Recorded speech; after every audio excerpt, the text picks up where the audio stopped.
Title of this video is called Peace Through Division. This is my first Bible study I've ever done. It just kind of made sense. I'm going to claim to be a Christian and start promoting this Christianity faith. Then I need to show people, not show them, but just have them see someone else reading the Bible and hopefully get them used to reading the Bible. I'm going to go over about 8 different passages from the Bible, just short ones. Like I said, this video has a theme of peace through division. So I'm going to start it off with a quote, and then the first couple verses you'll see exactly where I'm going with peace through division. I know I'm not going to make a lot of friends with this one. I know I'm going to insult some people, and I'm sorry if I insult you. It's not my goal to piss people off, but my goal is to promote the true meaning of Christianity. Now, just to give you a little history, when Christianity was in the first century, they weren't labeled Christians. That term didn't exist. They just referred to it as quote unquote the way. And I swear, with all of what I like to call fake Christians, you got fake news, well, you got fake Christians too. With all the fake Christians out there muddying the waters, I feel like I need to call these people out. A lot of churches, they won't touch this subject, but I'm not going to do Bible studies that are like any other church. I'm going to hit hard topics, what the churches would call elephants in the church, things that people just don't want to touch because it's going to probably scare some people away, piss people off. But I don't care about that. I've never cared about that. Hopefully the true Christians will see what I'm trying to do and kind of get behind it. You don't have to be mean and rude to people, but hopefully through analyzing some Bible verses and kind of giving my own opinion on what they mean, we as a faith and as a world can start to come together. But first there needs to be division, hence peace through division. So I want to start this off with a quote. I like quotes a lot. This one's from Mahatma Gandhi. He was an activist in India when they were trying to get rid of the colonial rule from Britain. So they were fighting for their independence, and he was promoting peace and unity and love and light, just like a Christian would. So I don't see Mahatma Gandhi that much different from a Christian. At our core, all our values are very much the same. So he was killed. Shocker. Most light workers, most people who try to just promote, love and peace end up getting killed. At least the ones who are very impactful. JFK, Robert F. Kennedy, Martin Luther King, Mahatma Gandhi. So let me read this quote. Take it in. It's quite it's very penetrating. It says, "I like your Christ. I do not like your Christians. Your Christians are so unlike your Christ." This is why I'm making this video, for statements just like that. Because of fake Christians, people who claim that they know the word and claim that they're checking all the boxes of being a Christian, but your life is not matching up to being a Christian. And being a Christian is not doing everything perfectly. No, Christians out of everyone else, true Christians, we know how imperfect we are. We understand that we are flawed, and we, just like everyone else, have a tendency to fall short of the glory of God. It's, we're humans. That's what we're going to do. So I wanted to start this video off with that quote, just to give you an idea of, and now Mahatma Gandhi, I think he was Hindu. Pretty sure he was Hindu. So, very separate religion, but still talking about Jesus. And I think I heard him say before too that he would be a Christian if it wasn't for the Christians. Like, if we're starting to turn people away now from being a Christian because of the Christians, now there's a problem. So therefore, now I'm making this video, even though this has existed for a long time, but we need to address this topic. Like I said, the main churches, even the good churches, they're not gonna, they'll kind of hit upon this, but they're not gonna do a whole Bible study on this topic because it's gonna piss people off. And, oh well. But I do say this: if you're starting to get triggered or pissed off through this video, just realize I'm trying to help you realize. I'm trying to help you understand what it is to be a Christian. All these different verses have something, a certain point I'm trying to make, but I want to talk about them now, but I'm just going to let them develop. So the first one, now, like I said, is a Bible study. So this is my Bible, Life Application Bible, New International Version. So you have the regular words of the Bible, and then you also have life application parts where it just kind of gives you a little commentary and background on the verses. So I want to start with Matthew 10:34 through 39.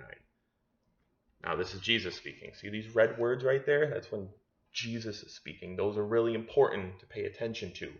They're very direct, and every single word has a meaning. So Matthew 10:34 through 39. Do not suppose that I have come to bring peace to this earth. I did not come to bring peace, but a sword.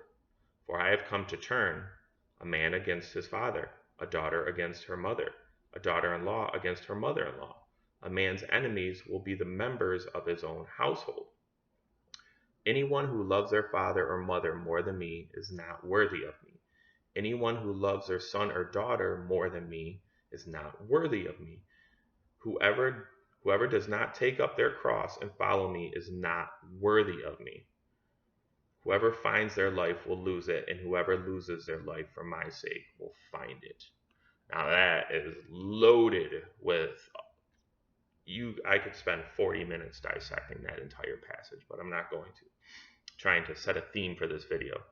So the next section that I want to read from is Luke 12:49 through 53. This is Jesus speaking again, talking about division. Like I said, I'm trying to set a theme for this. I have come to bring fire on the earth, and how I wish it were already kindled. But I have a baptism to undergo, and what constraint I am under until it is completed. Do you think I came to bring peace on earth? No, I tell you, but division. From now on there will be 5 in one family, divided against each other, 3 against 2, and 2 against 3. They will be divided, father against son, and son against father, mother against daughter, and daughter against mother, mother-in-law against daughter-in-law, and daughter-in-law against mother-in-law. Now what Jesus is talking about here is, I think, once you become a Christian and you realize, like, okay, so let's say you're a Catholic, right? But you actually find the Spirit of God finds you, and now you start to see your Catholic religion much differently. So you're going to start speaking and acting differently from that Catholic religion, and this is where the division comes in. This is where, if the mother and father have been Catholics all their life, and then the son or daughter now becomes a Christian, they're going to start butting heads because it's two very different realities. One's a faith and one's a religion. There's a big difference there. So, like I said, we're now at a point in time where we're running out of time, and this division, unfortunately, needs to happen to get to where we need to be. So hopefully we can kind of separate the fake from the real, and then give people an opportunity to see the difference, and then hopefully strive for the true meaning of Christianity. So the next verse, or next section I want to go to, is Matthew 5:11 through 13. Now when I read this, I'm also going to read a little bit from the life application part, just to give you an idea of how it gives you a little background or additional commentary on what was being said in the Bible. So Matthew 5:11 through 13. Blessed are you when people insult you, persecute you, and falsely say all kinds of evil against you because of me. Rejoice and be glad, because great is your reward in heaven. For in the same way they persecuted the prophets who were born before you. You are the salt of the earth, but if that salt loses its saltiness, how can it be made salty again? It is no longer good for anything except to be thrown out and trampled underfoot. Now, so let me just read what it says in the life application part. This is the part that's like down here underneath the words. So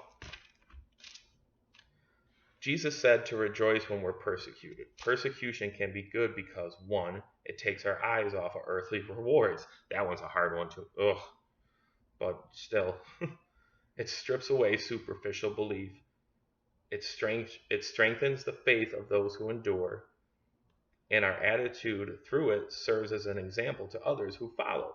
We can be comforted to know that God's greatest prophets were persecuted. Elijah, Jeremiah, Daniel. The fact that we were being persecuted proves that we have been faithful. Faithless people would be unnoticed. In the future, God will reward the faithful by receiving them into his eternal kingdom, where there is no more persecution. So that first part, they're just saying, like, if you're being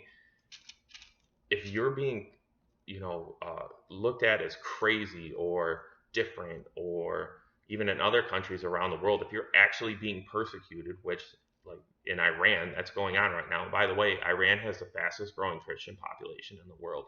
We should be celebrating that. But instead, you have the mainstream media that's trying to pit us, America versus Iran right now, when it's not even that. Like, the people of Iran are beautiful people, loving people. They just have a bad regime right now. We shouldn't associate all the people with Iran with their.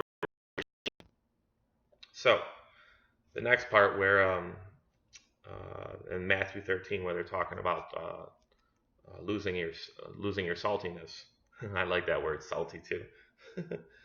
It says, if a seasoning has no flavor, it has no value. If Christians make no effort to affect the world around them, they are of little value to God. If we were too much like the world, we are worthless. Christians should not blend in with everyone else. Instead, we should affect others positively, just as seasoning brings out the best flavor in food. So I kind of like that. I like that analogy. But once again, this is saying, like, Christians should be separate. That we should be noticed as different. If people don't look at you as different than everyone else, then you're probably not a Christian. You could fall under that fake Christian category. And I'm not blaming you for that. You probably were just brought up in the wrong environment, under the wrong religion, under the wrong church, specific church. But it's something that we like I said, we need to address as a community. So the next one, this is 1 Timothy 1, 3 through 7. Way in the back.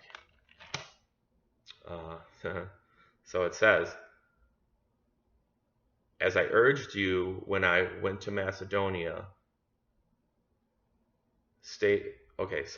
As I urged you when I went to Macedonia, stay there in Ephesus, so that you may command certain people not to teach false doctrines. Now, this is Paul talking to Timothy. To command people not to teach false doctrines any longer, or to devote themselves to myths and endless genealogies. Such things promote controversial speculations rather than advancing God's work, which is by faith. The goal of this command is love, which comes from a pure heart and a good conscience and a sincere faith. Some have departed from these and have turned to meaningless talk.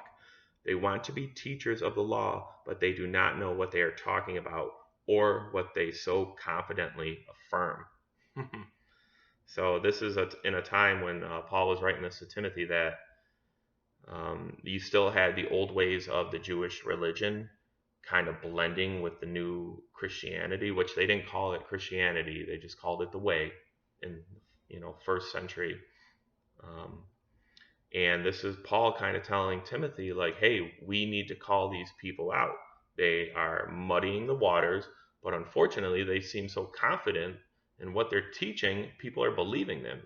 And so, like I said, I'm not holding it against people who have the wrong view of Christianity, but I do hold it against you if you're calling yourself a Christian and muddying the waters. Like, this is where we need to address this problem. People, like I said with that quote from Mahatma Gandhi, people will look at Christians as like, you sit here and say that you have love in your heart and you have light, but yet when someone cuts you off on the road, you're now swearing at them, or you're using words in your vocabulary like GD. I hate that word. When I became a Christian, and you can figure it out, something, damn it, I realize how bad that word is. You're like damning God at that point. And so I stopped using that word altogether. Sometimes I'll be singing a song, along with the words, and it'll slip in, and I get so mad at myself. But you should seriously, I don't care about swear words. I don't care about the F word or anything else like that. I care about this phrase. Like, GD is not cool to say. And if you're a Christian and you're saying it, you need to start checking that real quick. So I loved this whole First Timothy, and even Second Timothy is a great part in the Bible. It's got so many good so many good teachings in it. But hopefully we'll get to more of that in the future. But the main point I wanted to make in this is, Paul saying we need to oppose false teachers. If there's people that are out there teaching falsely the way of Christianity and the way of Christ, we need to call them out. But if you're going to call them out, you better make sure that you're living the right way, because if you're calling people out and you're not living the right way either, then people aren't going to listen to you, plain and simple. The next verse is Matthew 7, 3 through 5. And this, I like this one too. This is where Jesus is talking about kind of just what I said. Like, if you're a fake Christian and you're sitting there telling other people how they should be living their lives, well, this verse addresses you. So it says, let's see here. Not everyone who says, oh no, sorry, that's going to be the next one. Yes. Sorry. Not everyone who says to me, Lord, Lord, will enter the kingdom of heaven, but only the one who does the will of my Father who is in heaven. Many will say to me on that day, Lord, Lord, we did not prophesy in your name, and in your name Lord, Lord, did we not prophesy in your name, and in your name drive out demons, and in your name perform many miracles? Then I will tell them plainly, this is Jesus speaking, I never knew you. Away from me, you evildoers. Like, ooh. Like, this is talking about, in my opinion, like people of the Catholic religion, where they'll say, well, we went to church every Sunday and we paid our tithe, and that's great. All those things are great, and they should absolutely be done. But you're not living the life that the Bible is promoting. And they'll say, well, we did these things in your name. And it's like, well, that's great, but you weren't living as a Christian. You weren't forgiving others. You weren't trying to help the poor, the widowed. You weren't loving your God more than everyone else. Obviously, you would have had idols in your life. And anytime there's an idol, you're putting something before God. There could be all sorts of idols, all sorts of them. Money, sex, possessions, even your kids, your spouse. I guess if you don't have any of those things and you have like a dog or a cat, then maybe it's that. But this is a very direct passage where it says, when the end times come, or when you die and you have to face Jesus, the judge, he is going to say to you, like, I don't care that you did all these things. You did not do what I told you to do, and that's love your God and love your neighbor. Plain and simple. No more to it than that.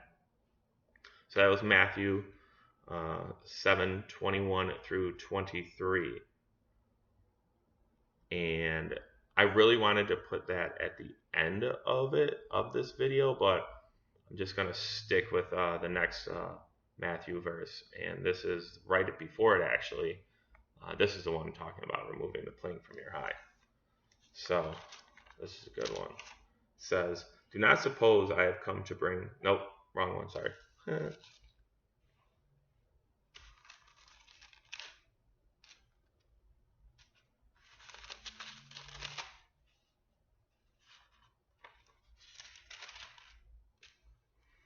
Here we are.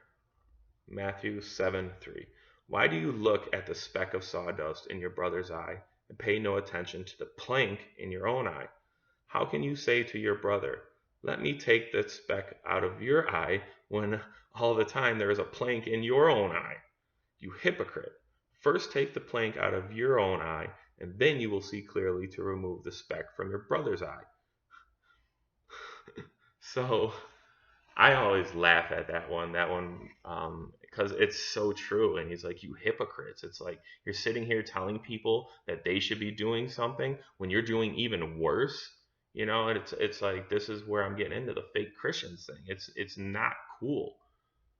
You look like a hypocrite. You look like you're judging them. You look like you think you're better than them, I guess, at that point. And if you're a true Christian, you realize no one's better than anyone else. We're all crappy people.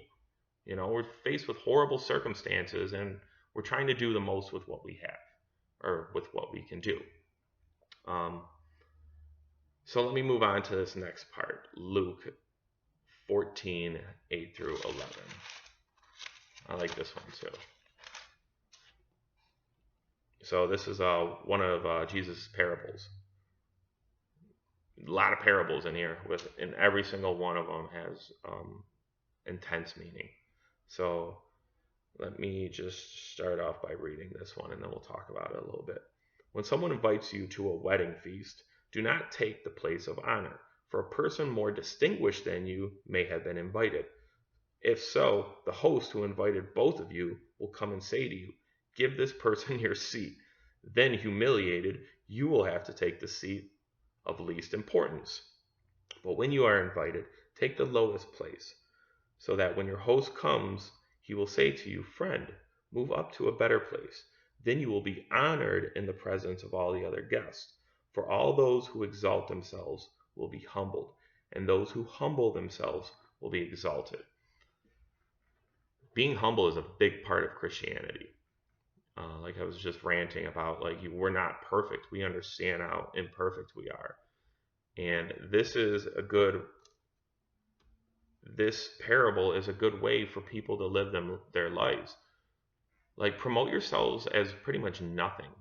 There's a famous saying that I forgot who said it. I think it was a Buddhist or something. But they said the most powerful thing you can be is nothing. And I try to live by that. My Twitter account, when I started it, and it says, tell us something special about you, and people usually put all sorts of stuff in there. Makes me laugh, some of it. I put nothing. There's nothing special about me, because there isn't. I'm just a regular person that had a regular life, and then got brought to a point where I knew I wasn't in control of my life, and that's when Jesus found me. So I'm still nothing. I don't deserve anything that's come to my life. It's all been given to me through grace.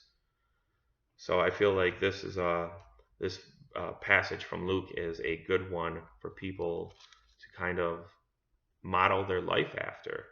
It's it's like people, when they try to promote themselves as something they're not, and then they get let down and kind of embarrassed in front of other people, where if you would have just promoted yourself as less than you are, then other people would have been like, "No, you're better than that," and then you would have been honored. And it's a good example to other people to see how Christians should operate. And even if you're not a Christian, this is just good philosophy to live by. So now I want to go to John. Another great passage right here. Now this is where they're talking about being born again, and this is pretty much the second most important part of this Bible study, besides Jesus saying that I've not come here to bring peace, but to divide. So this is how, right here, I am going to separate the real Christians from the fake Christians. But let me give a disclaimer real quick. I'm not saying people who have never been through a traumatic event or have been brought to the lowest, deepest, darkest point of their life can't be Christians. Um, I will say that for the most part, unless you do get brought to a point where you think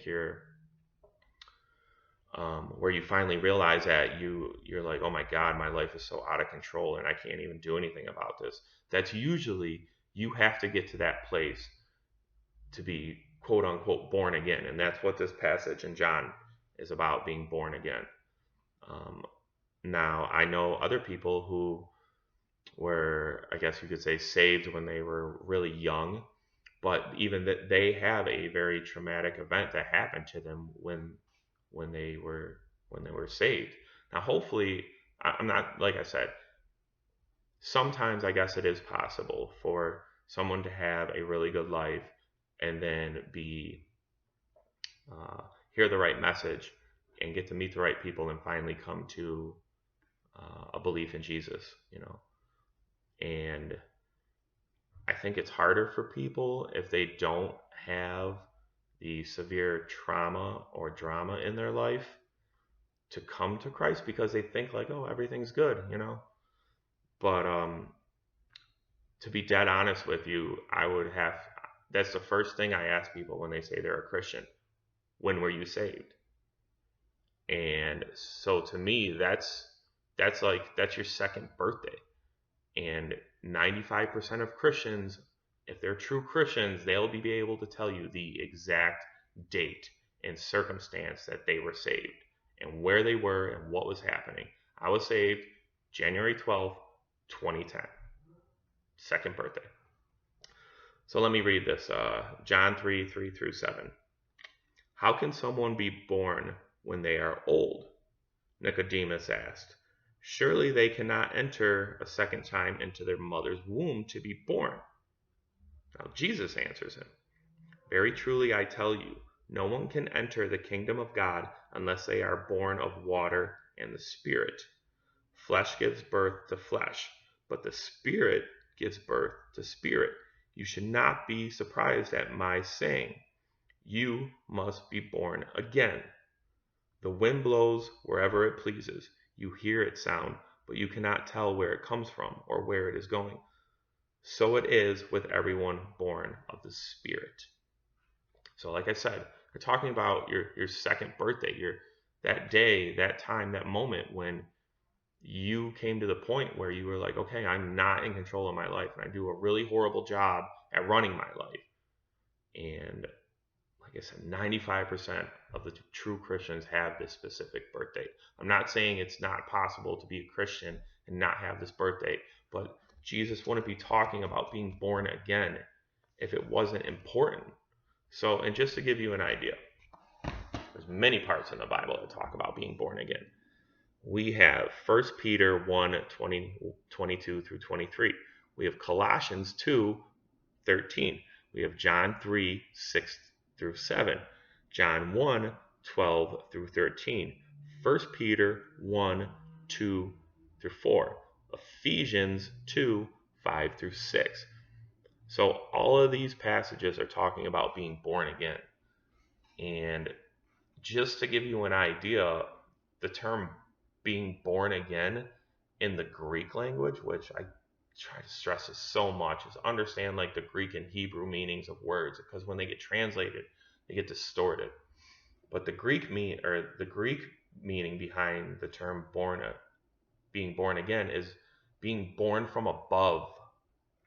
Just like Jesus was saying, being born of the Spirit. The flesh gives birth to the Spirit, but the flesh gives birth to flesh, but the Spirit gives birth to spirit. You cannot just say like, oh yeah, I've been going to church since I was 10 years old and I'm just a Christian. No, you're not. Sorry, you're not a Christian. And like I said, if you don't have a specific birthday of being a Christian, then I would have to question whether you really have the Spirit in you. You may be just doing all the things that you think is right. Like, yep, I go to church, I give money to the church, I have a fish on the back of my car, I have a cross tattoo, I wear a cross necklace. Like, none of those things make you a Christian, all right?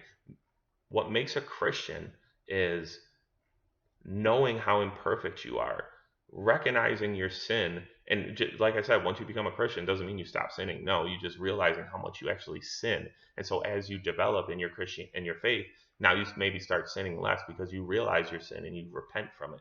Repent means do an abrupt 180.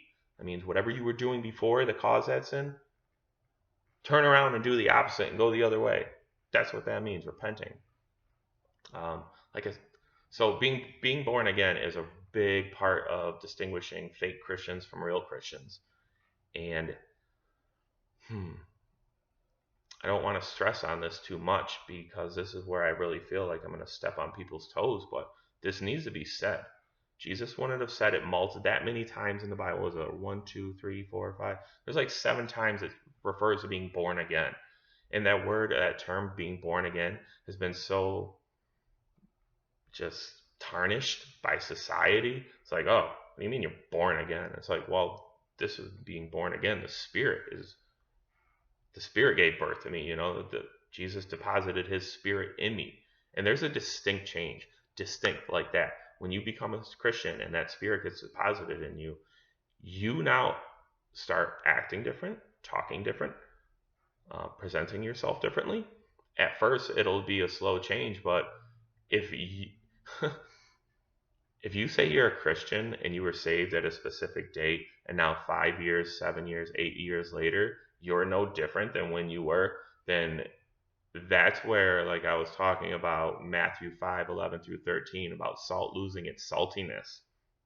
That's what that verse was about, where you were once shown the Spirit, you had the Spirit, but you chose not to follow the commands of Jesus.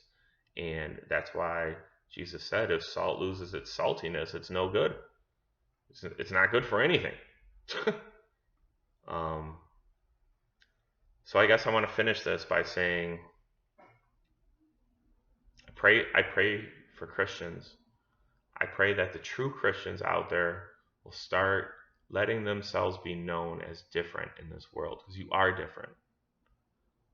You're set apart from the rest of the world. You're supposed to be an example of what Christ was. And I just hate how,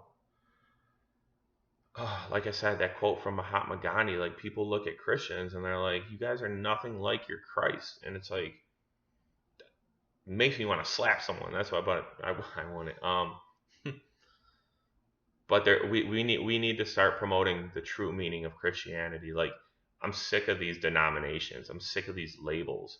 And it's hard for me to try to promote Christianity when you have so many people muddying the waters. They're like, oh, Christian, well, you tell me what good that does, what good that does. And then they'll start talking about the Crusades and how they murdered a bunch of people back then. And even, leading up to the day and age we're now, where people are still being killed in the name of Christianity. It's not Christianity. All right. That's false prophets. That's false teachers. And we need to call them out. We need to oppose false teachers. If you're not promoting love your God and love your neighbor, you're not a Christian. If you're sitting there getting triggered and angry and swearing at people and still belittling them and thinking you're better than them, you're not a Christian. If you're not trying to promote the Spirit of God and the gospel of Jesus, I'm not saying you got to stand outside with a friggin' sign that says Jesus loves you. Like, no, those people, unfortunately, they may have the right intentions, but they're not doing they're not doing anyone any favors by doing that. And now you're more like a billboard. And if people don't want to see that, they don't want to hear it. The way that you spread Christianity is through your life and your doctrine and your testimony. My life, my testimony. They'll see being generous, being selfless, having hope in dire situations, being a light for people, just being a joy to be around. I'll tell you one thing, when you're a Christian and have that Spirit in you, there's 2 types of beings that will recognize that. One is little children. Little children are not tarnished by the sin of this world, so they have a very pure and innocent spirit, and they recognize other pure and innocent spirits. And the other one that will recognize you are animals. Animals intuitively can feel and sense love or anger. And if you are in a bad mood, or your vibration is not right, or you are just trying to, go through the motions of the day and, like I said, check the boxes of Christianity, little kids and animals will see through that, and they won't be drawn to you like you were. I know this is kind of weird to say, but like they, when you have that positive energy of being a Christian, it will attract other people and animals. They will just sense that you have that love and light in you, and you'll start that they'll just, people will want to know more. They're like, why are you so, why are you like that? And you'll be like, well, I'm a Christian. And they're like, and they'll look at you, and they'll probably associate like Catholic Church or something weird like that with being a Christian. And it's like, no, don't clump me in that category. But so being born again is a big part of it. When you have that light in you, and people will recognize it. They might not be able to figure out what it is, but they will recognize it. But just to bring the end of this video back to the beginning, like I said, like Jesus said, I've not come here to bring peace. I've come here to divide. If we do not divide the real from the fake, then people will never know what to strive for of becoming a real Christian. So in closing, I probably fumbled through this. It's my first one. I'll get better at them. I think the message is there, though. I hope people will maybe just start picking up a Bible and reading a verse or two. And don't, if you're not, I'm just going to go out there and say that if you're not a Christian and you don't have the Spirit in you, and even if you do, don't go diving into the Old Testament, all right? That was written to a different people in a different time. You should be focusing on the New Testament, specifically the Gospels, specifically those red words in the Bible. Those are important. Spend time in the Bible. Praying is a big one. Praying is maybe the most important. I would have to say it's the most important thing, spending time with God. And maybe we'll do a Bible study on, or even just a video on how I pray and what goes through my mind. I can't tell other people how to pray. All I can do is be an example, and maybe they can learn from it. Maybe it'll help them in their journey of faith. But peace through division. Like I said, I'm sorry if I stepped on your toes, but I really don't care. And have a nice day. I'm not gonna say have a blessed day, because I feel like that's, oh my God, that's so, oh God, that's like the people with the fish on their car. I mean, God love you if you're a true Christian and you want to put that on your car, but it doesn't make you a Christian. You don't need to have any of those things. So I'll talk to you later. Bye.